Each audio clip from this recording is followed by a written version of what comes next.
Dans le monde de David Friedman, la justice ne se décrète pas, elle se négocie. Imagine un monde où la loi n'est plus imposée par l'État, mais produite, vendue et appliquée comme un service.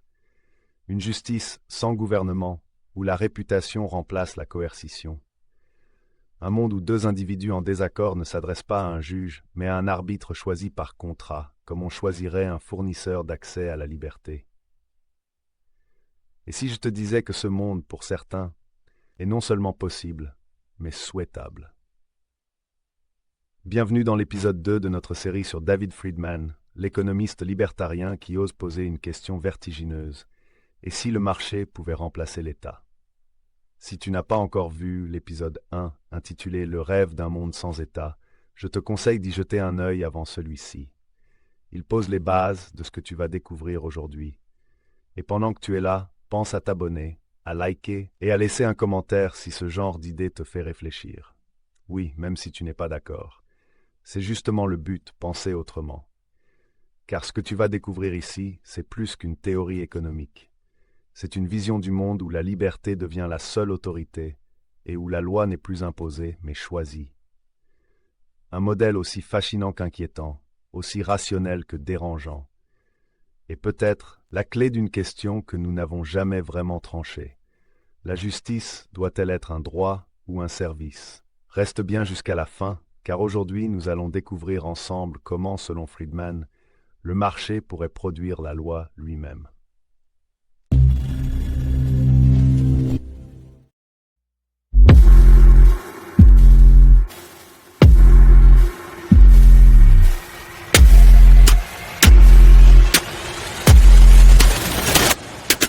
Les années 1970. Une époque de bouleversement et de désillusion. L'économie mondiale chancelle, l'inflation explose et les citoyens commencent à douter de la capacité des gouvernements à tenir leurs promesses. Les crises se multiplient, les administrations s'enlisent et partout, la confiance dans l'État s'effrite. Aux États-Unis, comme en Europe, on assiste à une montée de la méfiance envers le pouvoir centralisé. Les gens paient davantage d'impôts, mais ont le sentiment de recevoir de moins en moins. La bureaucratie s'étend et l'efficacité semble s'évaporer derrière les formulaires et les règlements. C'est dans ce contexte de désillusion que des économistes comme Friedrich Hayek ou Milton Friedman commencent à défendre une idée provocante. Moins d'État, plus de marché. Ils affirment que la liberté individuelle et la concurrence sont les meilleurs remparts contre la stagnation et la corruption. Mais pour David Friedman, le fils de Milton, ce n'est pas suffisant de limiter le pouvoir de l'État. Il va plus loin. Là où d'autres prônent la réforme, lui imagine la disparition pure et simple du gouvernement. Et surtout, il avance une hypothèse vertigineuse. Et si la justice elle-même pouvait être produite par le marché? Dans son esprit, la loi ne serait plus une contrainte imposée d'en haut, mais un bien que les individus pourraient choisir, acheter et adapter à leurs besoins. La concurrence remplacerait la coercition et la réputation, la peur du gendarme. Et si cette idée, aussi audacieuse qu'effrayante, était la clé d'une nouvelle forme d'ordre? Reste bien attentif, car ce que propose Friedman dans The Machinery of Freedom change radicalement la façon dont nous concevons la justice. Pour David Friedman, tout commence par un constat simple. L'État est un monopole. Il décide seul des règles, des prix et des sanctions. Et comme tout monopole, il n'a aucune raison d'être efficace.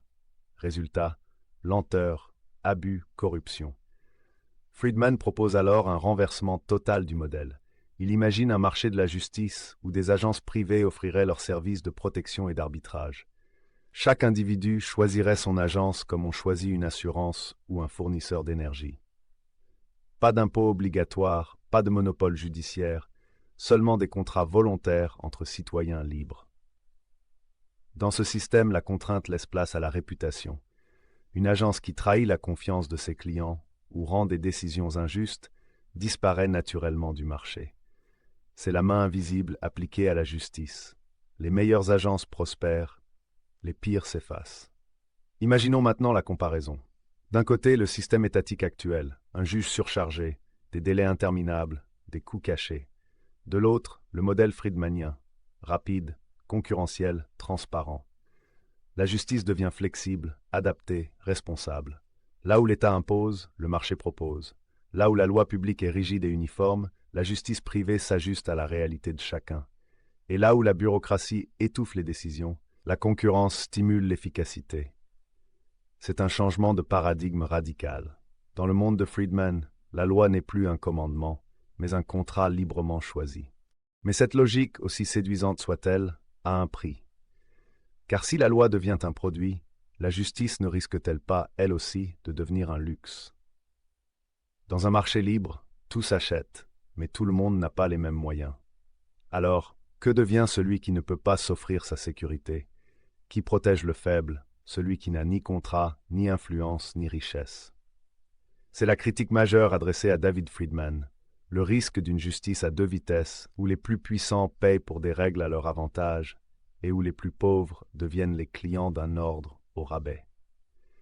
Friedman répond que la concurrence suffirait à réguler ces excès, qu'une agence injuste perdrait sa réputation, et qu'à long terme, les citoyens choisiraient naturellement les systèmes les plus équitables.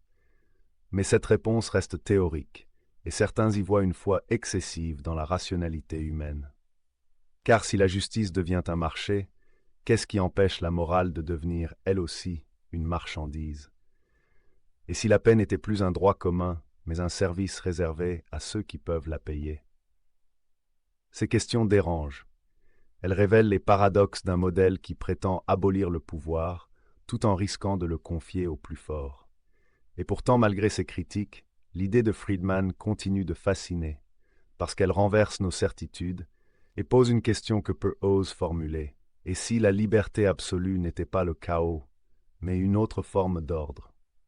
Pour David Friedman, la liberté n'a pas besoin d'un maître, elle n'a pas besoin d'un État, ni d'un juge suprême pour lui donner forme. Elle n'exige qu'une chose, un mécanisme rationnel. Car selon lui, ce n'est pas la morale qui sauve la société, mais la logique des incitations. Les hommes n'ont pas besoin d'être bons, il suffit qu'ils aient intérêt à l'être. Et si, au fond, le chaos ne venait pas de l'absence d'ordre, mais de notre obsession à vouloir le contrôler? C'est là que réside la provocation la plus subtile de Friedman. La justice, dans son esprit, n'est pas un idéal moral, ni une utopie humaniste. C'est une mécanique sociale, un équilibre fragile, où la somme des égoïsmes individuels peut, paradoxalement, produire l'harmonie collective. Friedman nous invite à changer de regard, à voir dans la liberté non pas un risque, mais une forme supérieure d'organisation, capable d'engendrer spontanément l'ordre, sans contrainte, sans domination, sans maître. Et peut-être que sa véritable leçon est là. La liberté ne se décrète pas, elle s'éprouve. Elle naît du jeu des volontés humaines, comme la lumière naît du mouvement. La question posée par David Friedman n'a jamais été aussi actuelle. Partout, la confiance envers l'État s'effrite, les crises s'enchaînent, les dettes explosent, et les citoyens ont de plus en plus le sentiment que les grandes institutions ne savent plus protéger ni prendre personne. Et pendant ce temps, de nouvelles formes d'organisation émergent. Les crypto-monnaies, les communautés décentralisées, les projets sans hiérarchie. Autant de tentatives de vivre autrement, sans dépendre d'un pouvoir central. Ce que Friedman imaginait dans les années 1970 n'est peut-être plus une utopie, mais une expérience en cours. Une société sans État, où la confiance ne vient plus de la loi, mais des contrats et de la réputation. Alors la question devient brûlante. La liberté totale peut-elle vraiment remplacer la justice? Ou finit-elle toujours par recréer une forme de domination? J'aimerais savoir ce que toi tu en penses. Est-ce que tu crois qu'une société sans gouvernement pourrait fonctionner dans le monde réel? Ou penses-tu qu'il faut toujours une autorité pour garantir la justice? Dis-le-moi en commentaire. Je lis vos réponses et certaines inspirent directement les prochains épisodes.